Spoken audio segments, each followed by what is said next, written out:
Boa noite a todos. Para falar sobre a obsessão suas máscaras, a gente precisa primeiro partir da perspectiva da nossa consciência da identidade de espíritos que somos. Somos espíritos encarnados, outros desencarnados, nesse ambiente que é muito maior do que a gente possa imaginar ou que essas paredes possam conter. E na condição de espíritos que somos, é como se fôssemos antenas vivas, capazes de emitir ondas mentais, pensamentos, irradiando de nós o que realmente pensamos, sentimos, almejamos, ansiamos, seja de que natureza for, como se estivéssemos jogando no universo.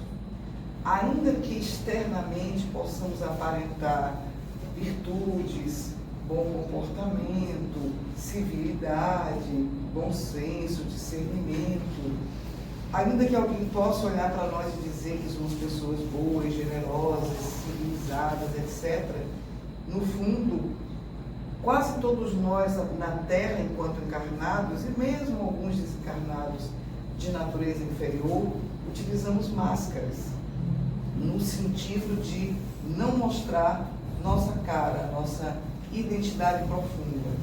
Ou porque não temos conhecimento legítimo dela, do que realmente pensamos, sentimos, desejamos em relação a nós mesmos, ao próximo e a tudo que existe, ou também porque queremos ocultar sentimentos de natureza inferior, objetivos menos nobres, que sabemos que se os revelarmos, isso falará contra nós, falará mal contra nós, nossa imagem, da imagem que deve nos passar.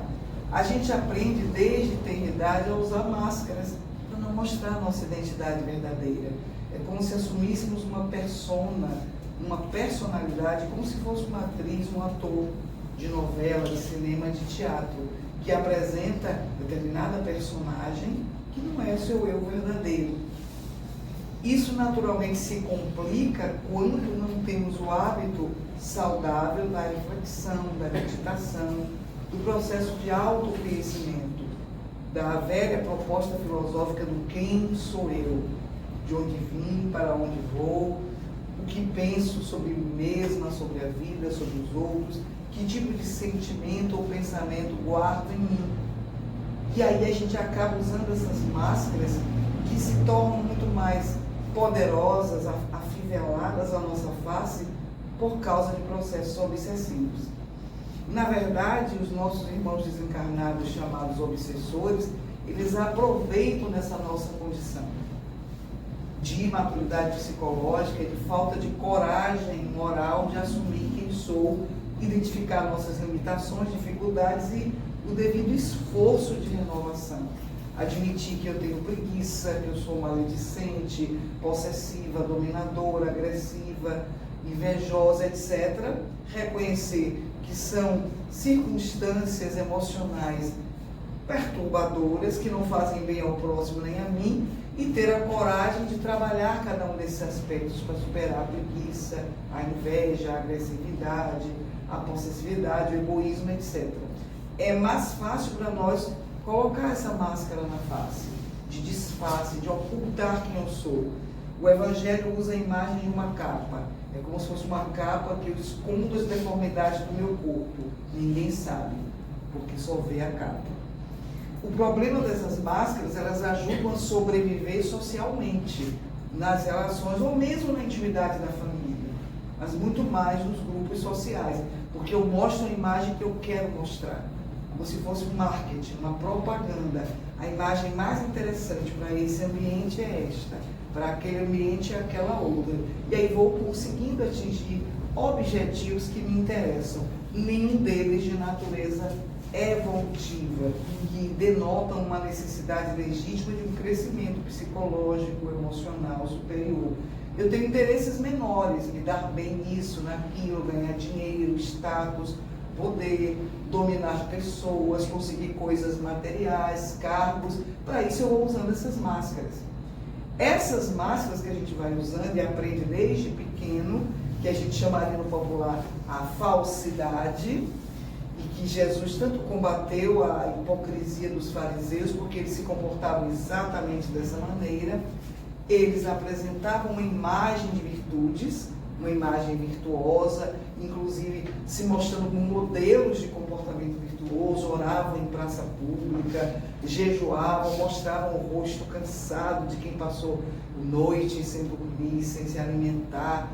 E aí, com isso, apareceu a imagem de homens santos, virtuosos, e que podiam apontar com os dedos acusadores os defeitos das pessoas. Mas, na vida particular, na vida íntima, apresentavam um comportamento tão perturbador e desequilibrado quanto qualquer pessoa. A diferença é que não mostravam isso. Ocultavam através de suas máscaras. Acontece que essas máscaras, elas não podem esconder tudo. E, de certo modo, facultam outras complicações que, de certo modo, vão trazer para nós processos patológicos de natureza física, psicológica, psiquiátrica e mesmo espiritual, e entre eles a obsessão.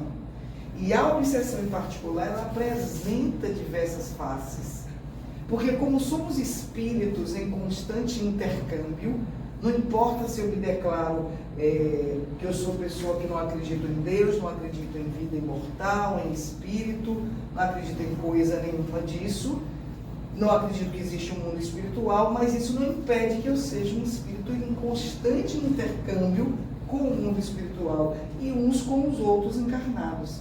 O fato de dizer não creio, não quero saber de nada disso, não concordo, tenho medo ou discordo, não muda a realidade que eu continuo intercambiando ondas mentais, vibrando na mesma faixa que a minha e eu na mesma faixa que os outros.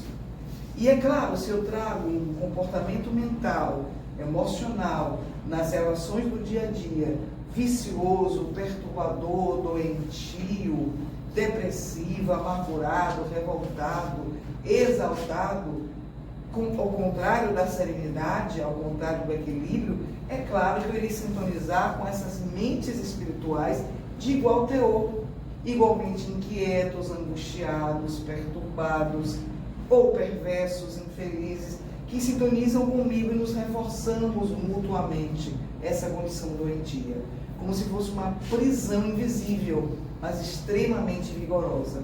Por isso que os espíritos dizem que a maioria de nós na Terra se encontra em processo de obsessão. O que varia seria o grau dessa obsessão. Muitos de nós, em grande maioria, a expressão é dos espíritos, não é nossa, vivem a obsessão simples, aquela que é mais fugaz. Ou seja, algum espírito desencarnado, por exemplo, que é a obsessão mais comum é de desencarnado para encarnado, mas não é a única, obviamente, mas é a mais falada, a mais conhecida. Ele irradia um pensamento, uma ideia infeliz com quem joga algo no espaço, no universo. Qualquer um que sintonizar com esta ideia perturbadora, de ódio, de raiva, de vingança, de mau humor, de pessimismo, de qualquer coisa perturbadora, qualquer um que sintonizar vai captar, porque está na mesma faixa. É como se a gente sintonizasse no canal da TV ou no rádio aquela faixa. A fonte emissora está mostrando lá a música, o noticiário, jogando essas ondas no espaço. Todo mundo que sintonizar naquela faixa vai ouvir aquela música ou aquela notícia. Quem estiver em outro canal não vai ouvir.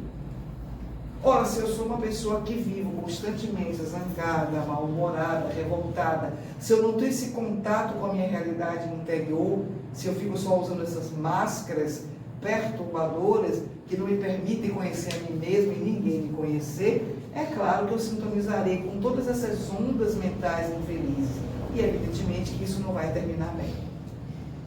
E se há um processo intencional, tanto pior.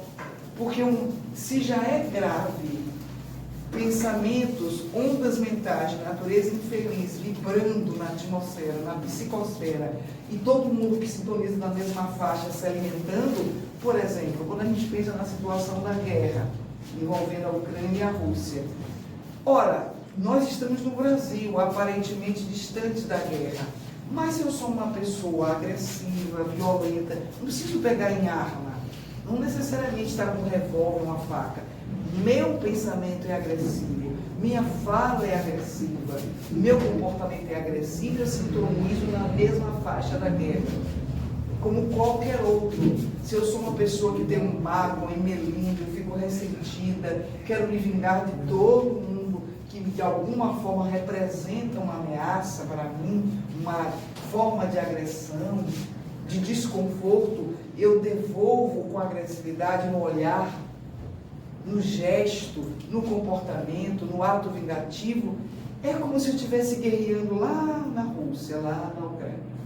É como se eu estivesse com uma arma na mão, lançando um míssil, jogando uma bomba. Eu não estou fazendo aquele ato, mas eu estou vibrando na mesma faixa de violência, de desamor. Isso gera um processo obsessivo de grande porte, porque é coletivo. Como se eu estivesse lá, porque eu estou mentalmente alimentando. Por isso que Ruth Brasil sempre propõe meditações pela paz. Porque mesmo que eu não esteja na Ucrânia ou qualquer outro local de guerra civil ou de qualquer outra natureza, se eu, você e qualquer um está vibrando na faixa da paz, a gente alimenta um psiquismo nobre que vai se reforçando para diluir essas ondas mentais perturbadoras, esses embriões densos, essas larvas mentais que podem provocar patologias graves de natureza psiquiátrica, mental e mesmo espiritual, como dizem os espíritos, como o espírito André Luiz. Então a gente precisa, dentro do nosso dia a dia, mesmo com a correria dos nossos compromissos em casa, no trabalho, na rua, não esquecermos, sou um espírito, eu não estou aqui na Terra me locomovendo, realizando meus compromissos como uma pessoa alienada. Não devo me comportar assim. Eu devo ter consciência do que penso, do que falo, do que sinto, de como me comporto, porque sou uma antena psíquica emitindo o tempo todo ondas mentais que vão na direção dos outros e acolhendo as que vêm na minha direção.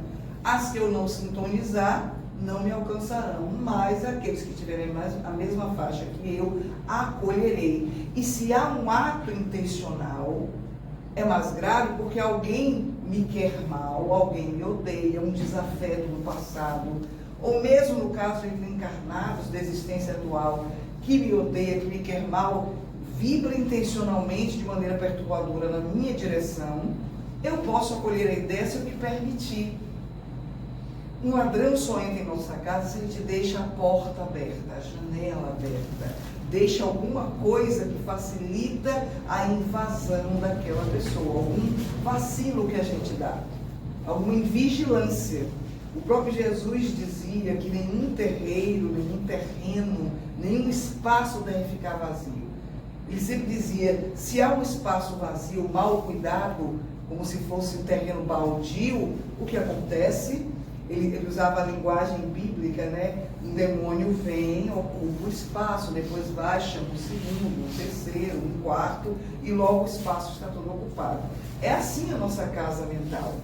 Se eu não ocupo a casa mental com pensamentos nobres, com ideais superiores, com palavras e atos gentis, nobres, no esforço evolutivo na direção do bem, vai virar um terreno baldio, cheio de erva daninha, de animais, de insetos, que não vai dar nada de bom ali. Porque nenhum terreno abandonado vai dar for bom, a não ser que alguém se decida, vamos limpar esse terreno, capinar, tirar tudo que for perturbador, que seja atrativo de doença e tornar um espaço útil. Construir uma casa, uma escola, alguma coisa que dali gere algo útil e bom para o próximo. Deixa de ser um espaço ocioso de natureza perturbadora. Assim é a nossa casa mental. E, como o próprio espírito André Luiz vem explicando na sua obra, na série de André Luiz, Psicografia de Chico Xavier, em palavras simples, é como se a gente tivesse uma casa de 3 andares, mais ou menos, onde você tem um porão, que é o subconsciente, vamos dizer, você tem o primeiro andar, que é a zona do consciente, que é o momento atual, e você tem o andar de cima, que é essa zona do superconsciente. Os ideais superiores e nobres, eles vêm do superconsciente. Toda vez que ele tem um objetivo nobre de perdão, de amar o próximo, de fazer uma obra do bem, de viver a caridade, tudo de superior que a gente idealiza e corre atrás para realizar, é inspirado por esse eu superior, por essa parte superior, vamos dizer, da nossa casa mental. E o que vem de natureza mais perturbadora da nossa história passada, no inconsciente pessoal e até coletivo, vem dos porões. Não é que o porão só tenha coisa ruim, ele precisa ser faxinado. O porão pode ter coisas ruins, pode ter lixo, pode ter inseto, pode ter coisas com mau cheiro, coisas perigosas, mas pode ter coisas preciosas perdidas ali. Cabe ao dono da casa ou à dona da casa descer no porão para faxinar. Se eu não quero, por medo, preguiça ou má vontade, deixo o porão acumular lá, eu encosto lá, vou ficar só nesse andar, que é o andar do consciente, da vida presente, do dia a dia, que a gente pode raciocinar, perceber e tomar nossas decisões.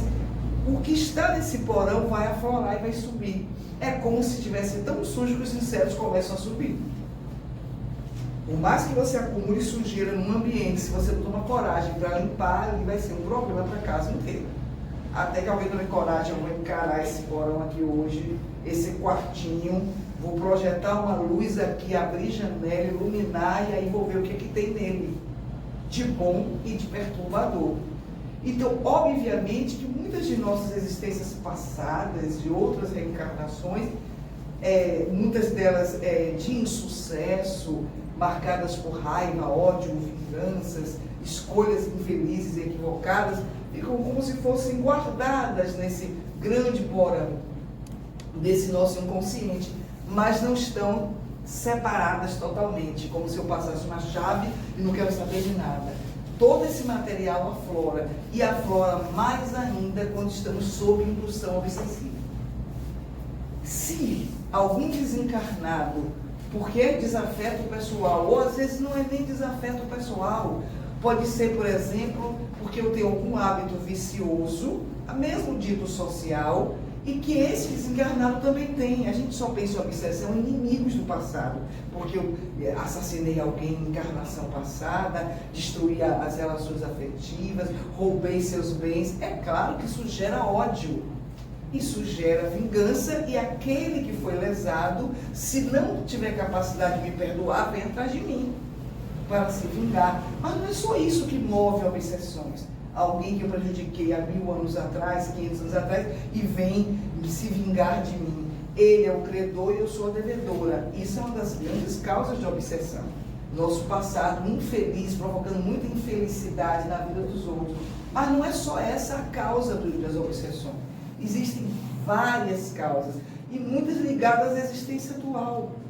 Vamos dizer que eu tenho um hábito social de fumar ou de beber. Não precisa ser um desafeto no passado para tentar me obsidiar, alguém que eu prejudiquei na reencarnação passada ou atrasada. Pode ser algum desencarnado que gosta de fumar como eu, que gosta de beber, que gosta de farra, que gosta de ter uma vida sexual bem desregrada, com vários parceiros. Não tem nenhum contato comigo, não temos nenhuma história anterior, eu não devo nada a este espírito desencarnado, nem ele a mim, mas nós temos pontos em comum. A gente gosta de beber, de fumar, de farrear. E é claro, porque ele fazia isso quando era reencarnado. Desencarnou, mas não perdeu o desejo, a vontade. Essa é outra noção que a gente não pode esquecer. Ninguém se santifica porque passou pelo portal da morte. Seria legal se fosse assim, mas não é. Tudo que a gente alimenta na existência atual vai ficar muito mais vivo. Se eu sou dependente de alguma coisa aqui, isso vai ser muito mais intenso quando eu desencarnar. Se vocês lembrarem, que vocês devem ter assistido o filme Ghost, todo mundo assistiu naturalmente, que o desencarnado está lá ensinando o outro como é que move objetos, tem uma hora que quebra uma máquina lá, que tem cigarros e várias coisas, e cai tudo no chão, e ele fica olhando e diz: o que eu não daria para dar uma tragada de novo? Nunca esqueci isso, porque é uma imagem muito real. O desencarnado não deixa de ter desejo de fumar, de ter sexo, de comer em demasia, de dormir em demasia. Seja qual for a necessidade, que ele era muito dependente, porque ele dava muito prazer. Dormir, comer, ter relação, ou seja lá, fazer fofoca da vida dos outros. Era tão intenso que ele continua assim no mundo espiritual. E é claro que por sintonia e afinidade vai buscar encarnados semelhantes. Alguém que gosta de ser maledicente, que gosta de fumar, de beber, que gosta de mentiras, ou seja lá qual for o comportamento infeliz e lamentável. Não precisa ser inimigo do passado. É alguém que pensa, sente, deseja coisas que nós também temos. E é claro que isso vai reforçar em nós. Se eu já tenho esse comportamento, ficará mais intenso, porque tem uma mente me induzindo. Não é que eu sou a coitadinha. Esse ser desencarnado só está aproveitando o que está encontrando em mim. Ninguém torna o outro mal, ou vicioso, ou preguiçoso. É alguém que encontra esse material, só faz reforçar. É aquele empurrãozinho a mais. Porque se eu não tivesse nada disso, o espírito desencarnado não ia conseguir nada comigo. Me induzir a fumar, não gosto de cigarro. Bebida alcoólica, não gosto de bebida alcoólica. Vai perder tempo, vai procurar em mim algum ponto vulnerável de natureza inferior e é por ali que eu vou. E quando há uma intenção no processo obsessivo, é claro que isso é muito mais intenso.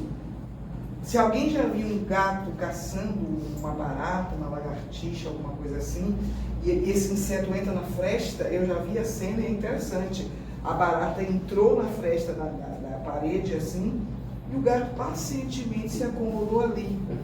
E o tempo que eu estava trabalhando no computador, e o gato lá parado, com uma paciência inacreditável, aguardando a provável vítima sair. Ele não tinha certamente nenhum outro compromisso, não ia para lugar nenhum, e a intenção é, eu vou pegar esse inseto. E ficou lá, até que o inseto, ingenuamente achando que o campo estava livre, quando saiu, ele ficou com a patinha brincando. Tá? Brinca assim com a vítima. Nem mata logo, não tem nem aquela morte rápida. Fica brincando, até que a criatura desencarne e aí ele faz a refeição. É mais ou menos, de uma imagem muito simples, mas é mais ou menos isso. Alguém que quer me obsidiar, alguém que tem uma maior paciência com essa finalidade. Eu vou ficar vigiando esta pessoa de noite, noite e dia, aonde estiver, porque vai ter um momento que vai ter um ponto fraco, e é aí que vai descobrindo, estudando nossa personalidade, porque ninguém vai atacar o ponto forte de ninguém, é óbvio. Qualquer estrategista sabe que tem que procurar os pontos vulneráveis. Se eu sou uma pessoa fofoqueira, é aí que eu vou pegar. Porque outro aspecto eu já vi que não tem essa fragilidade, mas ali é que eu vou. Então, nossos vícios, defeitos, comportamentos equivocados serão nossos pontos vulneráveis, serão as janelas e portas abertas através das quais espíritos desafetos ou não irão buscar a sintonia. E aí, neste caso, a ideia indutora da indução obsessiva é lançada, é aquela ideia infeliz, lamentável, e eu acolho se eu quiser. Eu ainda estou lúcida, mas eu acolho a ideia, porque me agrada, tem a ver comigo, com o meu jeito de pensar. Porque, digamos, se ocorre um conflito e alguém me diz, Fernanda, perdoe a pessoa, se eu não sou afeita a isso, vai dizer, que nada, que eu não vou perdoar coisa nenhuma, fulano não presta, eu não vou perdoar. Mas se eu sou propensa ao perdão, eu vou pensar, é verdade, eu podia reconsiderar que a pessoa estava desequilibrada, agitada, de repente eu posso até perdoar. Então, assim como os benfeitores lançam para nós ideias generosas, perdoe, releve, seja indulgente, eu acolho se eu quiser. Eu posso rejeitar a ideia generosa, o pensamento bom que foi lançado para mim, eu, não, nada que perdoar, coisa nenhuma, não vou perdoar, não vou ser gentil e acabou. Rejeito. Qual a diferença? O espírito bom não obsidia. Não fique insistindo, é uma pena. Eles dão uma sugestão generosa, a gente rejeita, eles se retiram. Quando precisar de mim, estou na área. Na hora que a gente mudar a faixa mental, eles estão ali e nos ajudam. Estou reconsiderando, vou repensar, agora estou pensando em tolerar, ser indulgente. Aí eles se apresentam, porque eu estou acolhendo a ideia feliz que me foi dada. Mas se eu rejeito e começo a alimentar a ideia da vingança, do ódio, do ressentimento, ou seja, do que for, de natureza inferior, quem vai ser minha companhia psíquica? Espíritos que pensam, sentem como eu. Não precisa ser inimigo do passado, não. Se for, pior. Porque tem uma intenção bem declarada de natureza destrutiva. É aí que eu vou pegar. Como uma vez Divaldo Franco disse que... Porque ele também recebe perseguição, não é só nós outros, não. Que o Espírito disse para ele: estou de olho, um dia você tropeça e aí estarei presente. Não pense que você não estou de olho em tudo que você pensa, fala, realiza. No dia que vacilar, eu vou estar presente. Igual o gatinho de olho na presa. Porque é de nossa natureza inferior. Se eu sou um espírito infeliz, desencarnado, e mesmo encarnados pensam assim: eu tenho uma vida infeliz, uma vida horrível, eu tenho pensamentos ruins, eu acabo vibrando assim e desejando isso para todos. É como se fosse um aluno, tirei uma nota baixa, fico feliz se todo mundo tirar nota baixa. Não é assim muitos de nós? Tirei 2, mas aquele tirou 0. Aquele tirou 1, pior que eu, aquele tirou 3. A gente não tem a natureza generosa, eu estou uma vida ruim, mas aquela pessoa está com uma vida boa, feliz, que bom para ela. A gente tende a puxar para baixo. Isso é uma natureza psicológica muito primitiva, de encarnados e desencarnados. Kardec perguntou isso aos espíritos nobres. Por que os espíritos inferiores perseguem os chamados espíritos maus, perturbadores? Porque eles são infelizes. Quando não há uma intenção deliberada, uma vingança particular, é o fato de estar infeliz, com ódio da vida, de todos, de si mesmo. Então eu vou infelicitar todo mundo. Eu estou infeliz mesmo, então eu vou infelicitar todo mundo, mesmo que não tenha qualquer compromisso pessoal comigo. É aquela coisa: eu estou mal, todo mundo vai ficar mal. Pessimista, todo mundo vai ser pessimista. Como também quem está feliz quer compartilhar a sua alegria. Não é assim que a gente faz? Eu estou feliz, estou num momento bom da minha vida, compartilho com todo mundo. Olha que coisa boa, trabalho e coisa e tal, vida afetiva. Porque é de nossa natureza. A gente tem essa tendência de ter um comportamento: se eu não estou bem, eu tento arrastar os outros para baixo. Se eu estou bem, eu tento levantar todo mundo. Desencarnados também. Então, muitas vezes, espíritos sofredores, infelizes, eles não nos odeiam particularmente, mas a própria condição deles de desequilíbrio, de revolta, nos contagia. Há uma que diz assim: vai sofrer também como eu estou sofrendo. Não suporta ver a ideia de alguém feliz porque não estão felizes. Estão perturbados, magoados, revoltados, infelizes. Aquele vazio dentro de si, então arrasta todo mundo para baixo. Quem sintonizar comigo vai ficar tão infeliz como eu estou.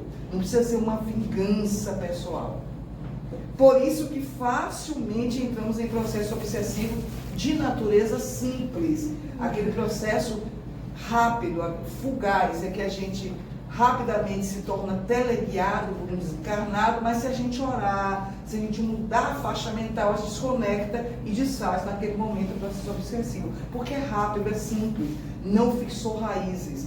Vem aquela ideia infeliz na nossa direção, no nosso campo mental, eu acolhi porque quis, ninguém me obrigou, uma escolha minha, livre-arbítrio, e aí, se eu vou alimentando e retroalimentando essa ideia, vai criando como se fosse uma tomada e um plug que se ajusta.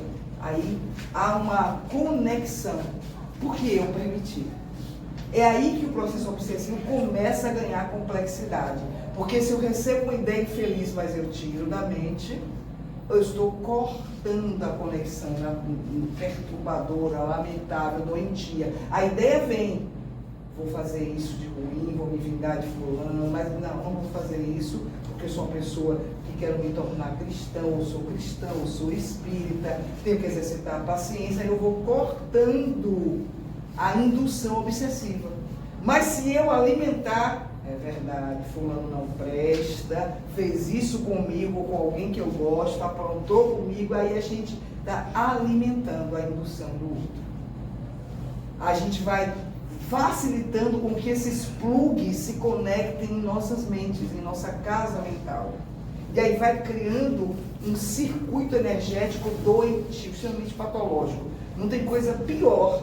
É só a gente olhar para o nosso comportamento. Alguém nos faz uma coisa ruim, que nos ofende, nos magoa, nos agride. Nós somos a vítima, entre aspas. Alguém nos fez alguma coisa bem ruim. E aí a gente fica depois: não fez isso. me disse tal e tal e tal coisa, fez isso, me traiu e tal, não sei o quê. Ah, deixa pra lá. Aí passa daqui a meia hora, uma hora, mas fulano fez isso. Não vou esquecer não, me disse isso, me disse aquilo, me prejudicou. A gente se alimenta de maneira doentia. O que é bom a gente esquece rápido. Alguém faz uma coisa boa, a gente fica super feliz, mas a gente esquece. A gente não retroalimenta a mente com coisas boas. Puxa, alguém me prestou um dinheiro quando eu precisava, foi tão bom aquele amigo, aquela amiga. Ah, aquele passeio que eu fiz, a minha natureza, a praia, ou a montanha, o que for. A gente lembra, mas afasta. Mas o que é ruim, o que alguém nos fez de mal, a gente lembra, relembra e fixa na mente. E aí essa parte é muito perigosa, porque à medida que essa indução obsessiva é direcionada para nós e eu alimento isso concordando, acolhendo e aceitando, todo esse meu material inconsciente de natureza perturbadora vai aflorando e a gente começa a apresentar quadros de angústia, de inquietação, ou de depressão, ou de exaltação. A medicina não consegue alcançar essa causa desses comportamentos, e aí que vem novas máscaras. A máscara da situação perturbadora, que vem um diagnóstico médico, não está errado o diagnóstico, que eu tenho tal neurose, ou que eu tenho depressão, ou transtorno do pânico. Tem uma causalidade que a medicina estabelece, e tratamentos, terapias, medicações, mas existe uma raiz profunda que está no ser, e que está, no caso, no processo obsessivo.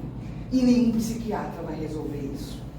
Então, ao lado de procurar um terapeuta, eu vou procurar terapia, um psiquiatra, ele ou ela vai recomendar tal medicação, terapia com essa pessoa, e eu preciso fazer para ter minha cura. Mas, ao lado disso, eu preciso identificar o que há em mim, na minha casa mental, que está atraindo essa influência perturbadora, que nenhum psiquiatra nem terapeuta vai resolver. No máximo, aqueles da corrente da transpessoal é que enxergam o ser integral. E aí pode perceber que aquele quadro que eu estou apresentando não é exatamente eu. Tem alguma coisa a mais, tem um ser que está me induzindo a isso, reforçando os meus aspectos doentios. E aí pensa numa possibilidade de tratamento que envolva o próprio ser obsidiado, mas também o obsessor. Mas a maioria de terapeutas e médicos nem sabem da dimensão espiritual. Nem pensam na questão da imortalidade da alma. Então eles têm um tratamento e uma visão mais estreita nesse sentido. Farão terapias, aplicarão prescrições, medicações, etc. e tal, métodos terapêuticos extremamente úteis, nenhum de nós vai descartar isso, mas se não houver uma investigação profunda de por que cheguei a essa situação, e mesmo que uma causalidade possa ser identificada na existência atual, a causa está sempre no ser profundo. Sempre no ser profundo. Causas de transtornos, de culpas, de remorsos que afloram de existências anteriores. Conflitos que não foram resolvidos lá atrás. E que na existência atual aparecem nessa forma de vários problemas emocionais, em que os psiquiatras e terapeutas se debatem diariamente em seus consultórios. Muitos pacientes internados ou que são acompanhados em CAPs e tudo, não tem só uma patologia psiquiátrica que tem um tratamento tradicional do médico ou da médica. É preciso entender que tem uma causalidade espiritual, que aquela pessoa está também obsidiada, que se permitiu chegar a um quadro tal de desequilíbrio, de desordem, de perturbação, que se apresenta daquela maneira. Então não é somente o remédio ou a terapia tradicional que vai ajudar, é preciso que haja uma intervenção vigorosa que alcance o ser profundo, a terapia da alma. Por isso que Jesus dizia que ele era o médico das almas, mais do que remendão de corpos. Ele curou corpos físicos por compaixão e misericórdia, de ver tanto sofrimento da ranceníase, da cegueira, da paralisia, mas quantos obsidiados ele curou, que eram chamados endemoniados, segundo a linguagem bíblica. E aí ele disse a Pedro, num dos momentos em que ele cura um paralítico e muitas outras pessoas doentes, e que, segundo o Espírito Amélia Rodrigues, né, e que no final do dia, quando ele vai orar diante do mar, ele tinha realizado aquelas curas na casa de Pedro, o pescador. E aí Jesus chora e Pedro diz: por que o senhor está chorando, mestre? Deve ser de alegria. O senhor curou tantas pessoas hoje, cegos, paralíticos, leprosos, como eram chamados na época, endemoniados, com várias doenças. O senhor deve estar muito feliz. Ele disse: eu choro porque nem eles me compreendem e nem você. Eu não sou um remendão de corpos, como alguém que conserta roupas velhas, rasgadas por anos. Eu sou o médico das almas. Porque ele sabe que a causalidade profunda de qualquer doença física, ou mental, psiquiátrica, seja de que natureza for, está no ser profundo.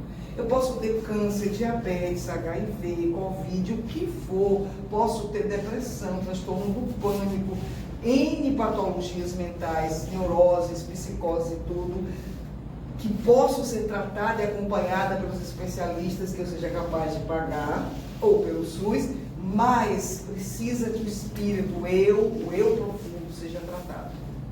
Que a causalidade maior, que geralmente está ligada aos nossos comportamentos passados, nossas culpas, remorsos, histórias mal resolvidas de ódios, de paixões primitivas que a gente não resolveu e que afloram na atualidade em forma de vários problemas. E que facilitam sintonias com espíritos tão doentes e perturbados como nós mesmos. E aí acaba todo mundo usando máscaras, eles os desencarnados e nós. Porque no fundo não há um algoz e uma vítima, somos todos, se somos algozes de nós mesmos. É claro que eu poderia chegar numa casa espírita, como muitos de nós, como é que dizem? Cheguei na casa espírita pela dor. Antigamente se dizia muito isso, hoje em dia não sei se diz, não presta atenção. Mas o fato é que muita gente chega pela dor, porque tem uma dependência de substâncias, porque está obsidiado, por isso, por aquilo, desempregos, desamores, família desagregada, doenças gravíssimas que os médicos tradicionais não resolvem. E, obviamente, a casa espírita tem um recurso terapêutico para ajudar, através da água fluidificada, dos passes, da própria reunião doutrinária, das reuniões mediúnicas, e uma série de abordagens que ajudam nesses processos, ou alívio do sofrimento, ou mesmo a cura. Mas os mentores espirituais, os bons espíritos, sempre dizem: você precisa se curar. A casa espírita ajuda no processo, mas quem tem que sustentar a cura é o próprio doente. O doente da alma, o doente do corpo. Não adianta eu sair daqui aliviado e chego lá fora e de novo apresento um comportamento desequilibrado, perturbador. Eu vou adoecer de novo se não for doença mais grave. E foi isso que Jesus disse a Pedro nesse diálogo memorável.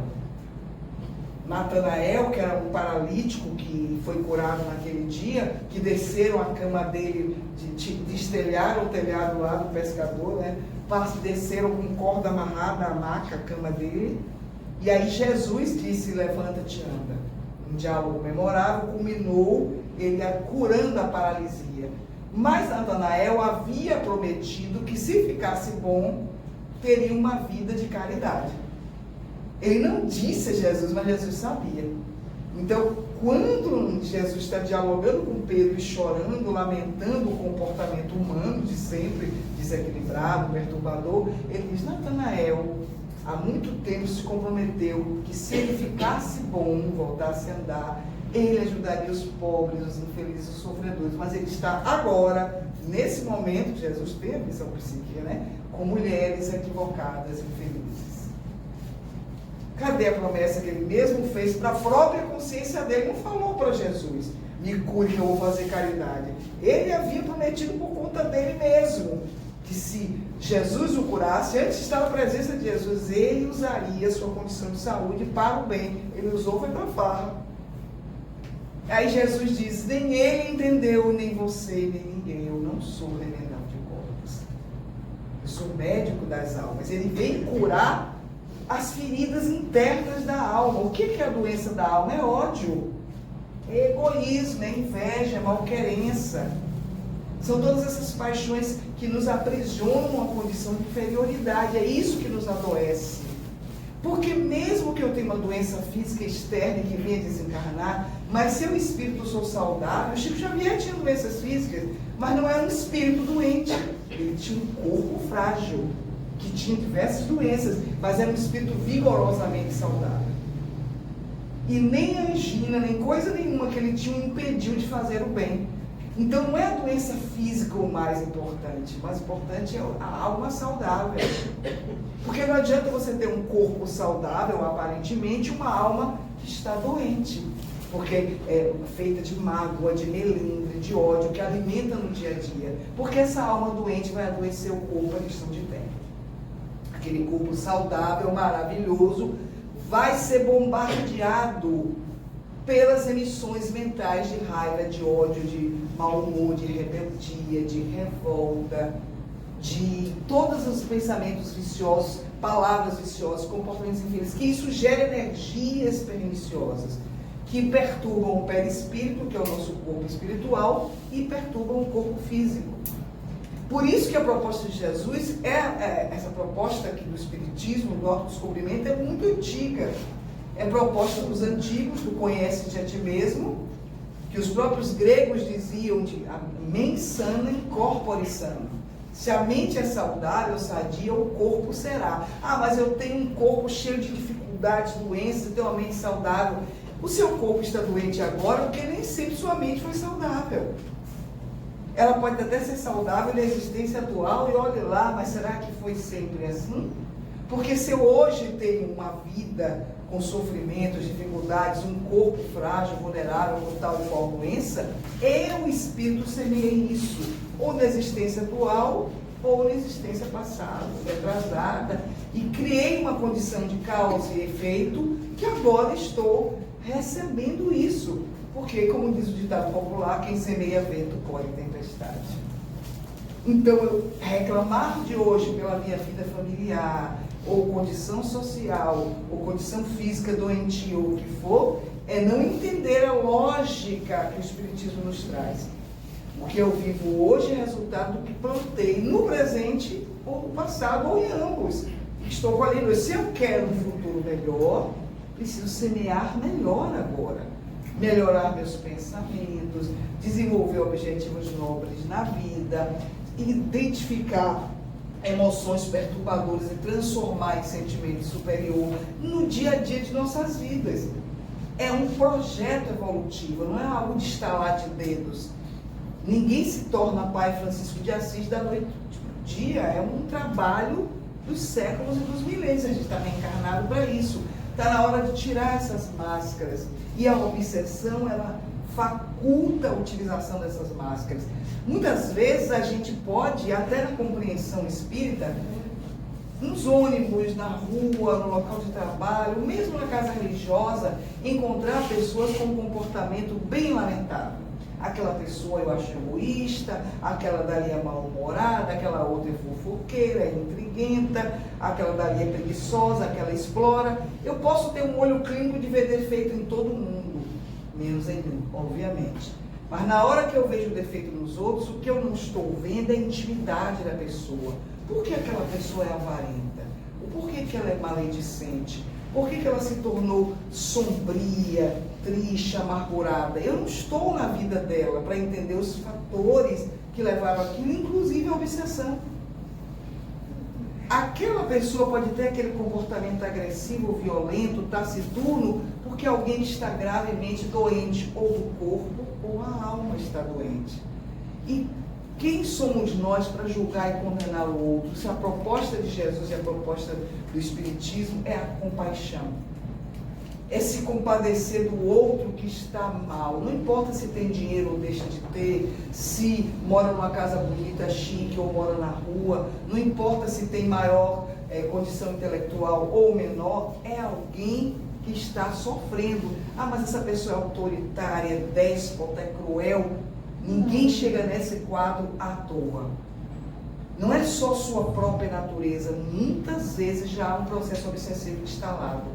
E aquela pessoa apresenta um comportamento extremamente perturbador. É a palavra que melhor define. E de tal maneira que os outros ao redor hostilizam e mais agravam o processo obsessivo. Aquela pessoa é insuportável, eu não vou nem chegar perto. aquela pessoa é agressiva, aquela pessoa é doente, eu não vou nem encostar. E a nossa caridade vai passando bem distante. Se eu não tenho coragem de chegar perto para dialogar, pelo menos orar pela pessoa. Entender que ela está usando uma máscara de ódio, uma máscara de preconceito, uma máscara de depressão, de tristeza, que eu não sou psicólogo, terapeuta, psiquiatra, mas eu posso usar os recursos do amor, que são recursos extremamente terapêuticos. Imagine alguém mal-humorado, zangado, alguém que é uma cabeça de fósforo, mas encontra um outro alguém que funciona como Chico Xavier dizia, o algodão da paz. Porque se eu sou uma pessoa extremamente obsidiada, eu vou perturbar quem estiver no meu caminho, porque eu não estou bem. Mas se encontro alguém que se compadeça de mim, vai olhar para mim com compaixão, vai dirigir uma oração para mim, ou uma palavra gentil, que de algum modo diminui meu estado de desequilíbrio. Não é possível que a gente encontre alguém à beira do abismo e a gente empurre mais ainda. A proposta do amor é uma proposta de compaixão. Entender a pessoa está com máscara. Não é o Filho de Deus que está ali, alguém que está doente. Ou melhor, é o Filho de Deus que não está revelando sua divindade interior. É melhor expressar. Aquela pessoa que eu acho odienta, cruel, má, não importa a sua condição socioeconômica, alguém está muito doente e nem se dá conta disso. E precisa desse olhar compassivo dos chamados cristãos. Jesus conta com a gente para isso.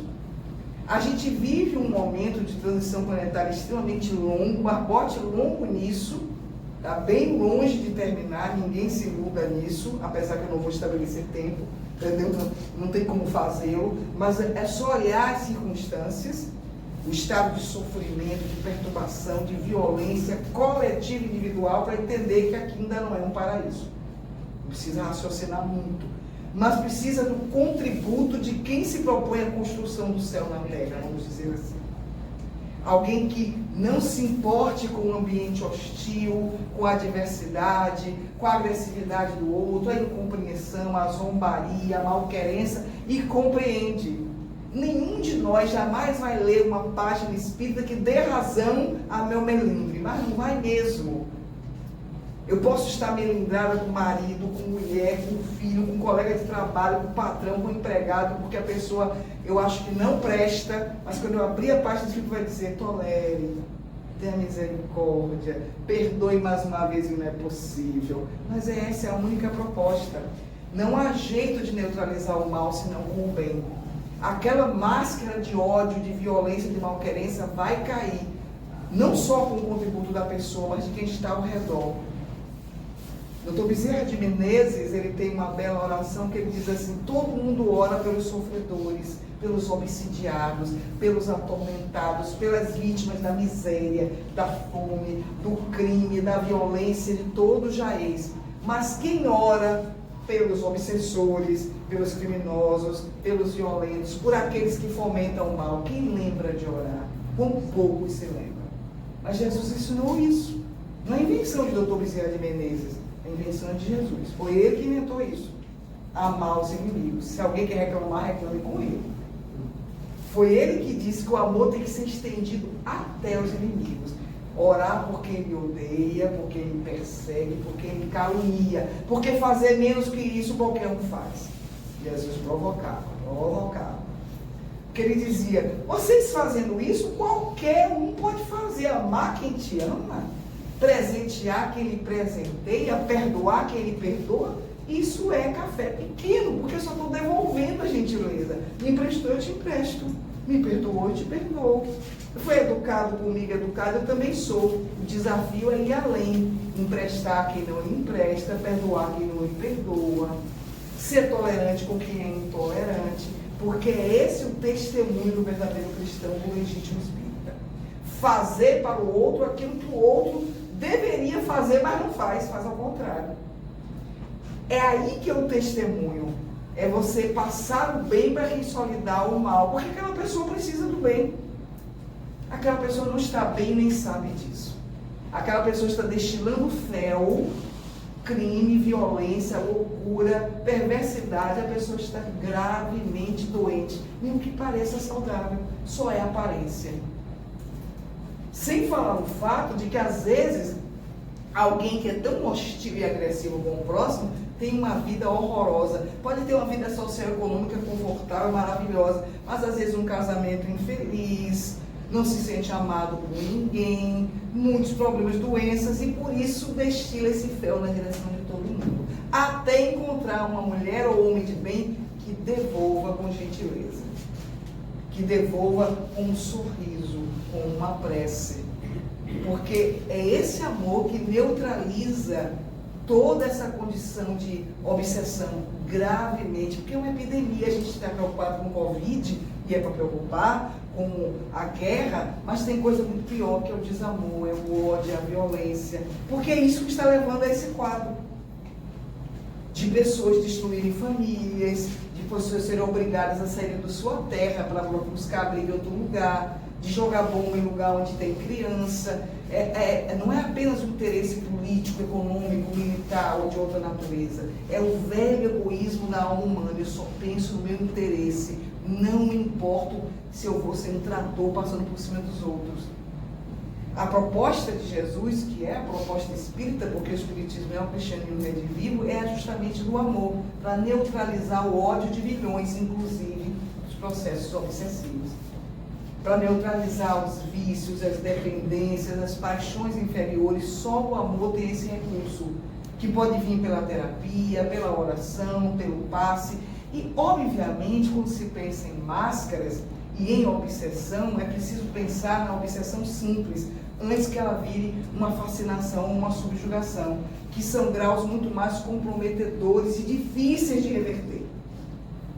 A obsessão, quando ela é simples, eu identifico e eu preciso ter a coragem e a vontade edificada no bem para cortar o processo. Eu estou desequilibrada. Peraí, eu vou parar para orar, ou beber um copo d'água, ou meditar, vou ler uma página do Evangelho, me acalmar, porque essa raiva, essa mágoa está muito exacerbada. Perceber que está sob indução obsessiva, que o seu comportamento infeliz está muito mais acentuado do que de praxe, e cortar. Porque se não o fizermos com o ato da própria vontade, o processo vai agravar. E todo mundo vai perceber que eu estou obsidiada, menos eu mesma. Todo mundo vai ver que eu estou fascinada, ou num processo de possessão, de subjugação. Eu não vou enxergar, porque permitir chegar a esse ponto. E quando chega a esse ponto é de difícil reversibilidade. Às vezes a pessoa desencarna obsidiada. Aí no plano espiritual estão lá os obsessores. Como se trata de uma epidemia, é uma patologia, uma parasitose, porque a obsessão significa outra mente acoplada à minha, quando não são mentes, no plural. Eu não estou mais livre e independente, tem outras mentes que se alimentam de mim, como se fosse um parasita. Por isso que o espírito chama de parasitose espiritual. Porque o espírito obsessor, ele se alimenta de nós mesmos, dos meus pensamentos infelizes, das minhas ideias lamentáveis, dos meus atos maus, perturbadores, inferiores. Claro que chega um ponto em que você não sabe mais quem obsidia e quem está obsidiado. Os dois ficam presos um ao outro, alimentando o mesmo ódio, as mesmas paixões inferiores. É algo extremamente lamentável.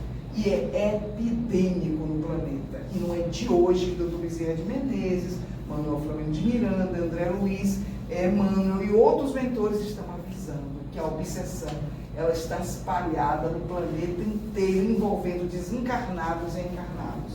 Então é preciso uma ação preventiva para que a obsessão, com suas máscaras diversas, possa cair, essas máscaras, e a gente se desnudar diante de nossa própria consciência.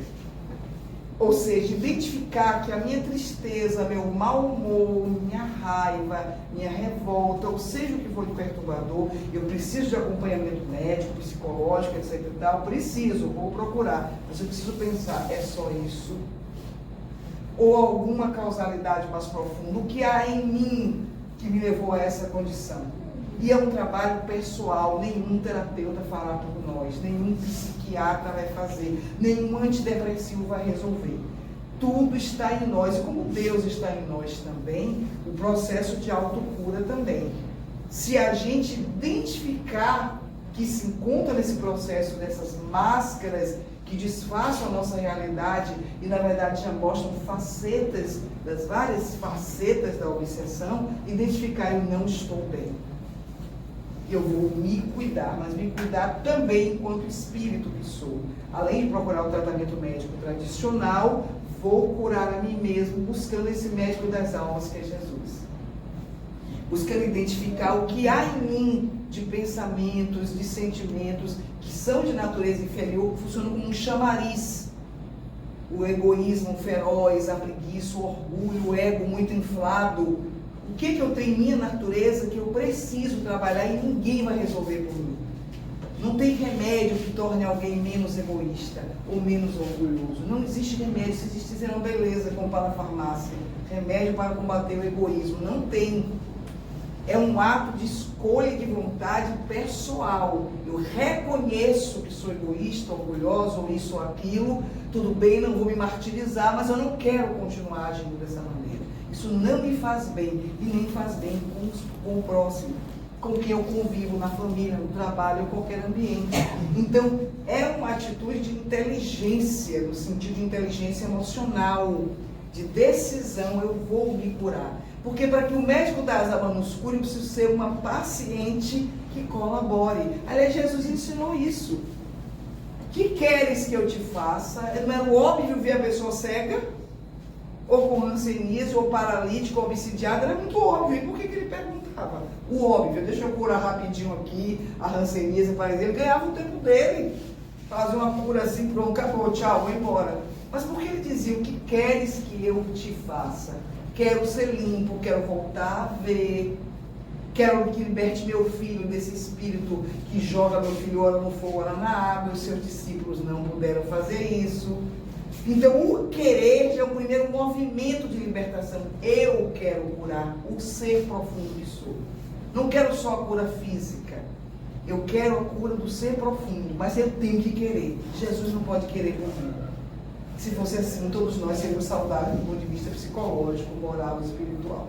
Porque Ele quer que nós todos sejamos saudáveis. Mas a gente precisa querer. E é esse querer que é o primeiro movimento. Eu quero ser limpo, eu quero voltar a andar, quero voltar a ver, eu quero andar se eu nunca andei. Então, tua fé salvou, levanta-te, anda, ser limpo. Ou seja, a ação dos bons espíritos, ela se otimiza se eu me predisponho a isso. Não adianta pedir o tratamento na casa espírita se eu não faço a parte que me cabe. Não é só o evangelho no lar, as leituras edificantes, assistir doutrinárias, participar do trabalho social da casa, estudos dos cursos de espiritismo e tudo mais que a casa espírita oferece. Nada disso é feito se eu não me tornar uma pessoa melhor. Se não tiver esse esforço diário, cada um sabe o preço que isso custa, mas é um compromisso evolutivo. É uma questão da alma estar diante de sua própria consciência. É como Madre Teresa de Calcutá dizia: no fundo sempre foi entre você e Deus. É um compromisso evolutivo de mim para com Deus. Eu quero me tornar uma pessoa melhor e eu vou trabalhar nisso até o último segundo de minha existência e continuar no mundo espiritual. Esse é o processo legítimo de autocura que aos poucos vai fazer com que essas máscaras da nossa vida do dia a dia, dos processos obsessivos possam cair. Aí a gente possa, de fato, alcançar uma condição de saúde integral. De construção, não quer dizer saúde física aqui e agora, quer dizer a saúde do ser profundo. O corpo é uma expressão do ser. Se eu não tenho um corpo saudável agora, eu terei uma outra encarnação, se eu me trabalhar para isso. Se eu curar as mazelas, as feridas da alma, essas úlceras do ódio, porque o ódio é uma doença da alma, da raiva, todas as coisas perturbadoras, dos melindres. Esse processo é um processo de dentro para fora. Por isso Jesus dizia: o que adianta as mãos limpas, o prato limpo, se a sujeira interior permanece.